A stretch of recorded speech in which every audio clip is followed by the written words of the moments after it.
G'day Rifrevers, so this is Will here from Rifrev, and what we're just going to have a look at is just a quick example of a client. So this is her video to start, this is the one to end.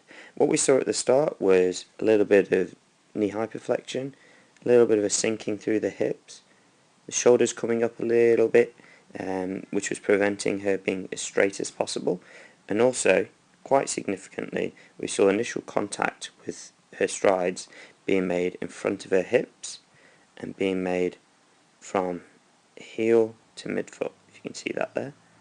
That was causing a knee to come forwards and the hips to drop, which you'll see in that motion. We also see as well the knee at the start is around that 135 mark, and we were looking to try and increase that to prevent against what I call as a little bit of a Z shape.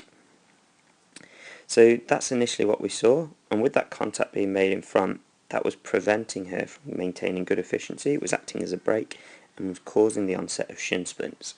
So what we saw by the end of the session was perfect alignment.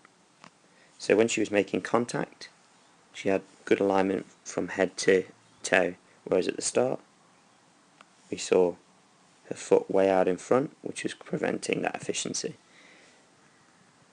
So contact was being made level with the hips, and you'll see a small shadow below the heel indicating contact in the midfoot.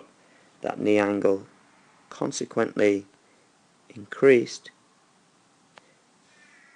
and a lot of that stems from picking up out of the hips and the chest to try and create movement with a greater lever arm.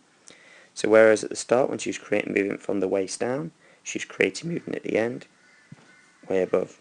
Another thing we saw is her having to really push off using her calves and Achilles. We see the foot coming forwards, and then we see it trail behind.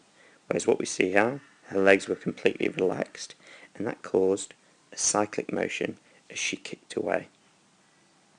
So she's not relying on force or power to create movement, it's all created using a body position, with her head, hips or centre of mass, and contact point in alignment, which created that gravitational force and allowed her to move without using that power in her lower body. So that's just an example of a client we see on a daily basis at Rifrev. If you want to check out more, then please check out our videos at www.rifrev.com.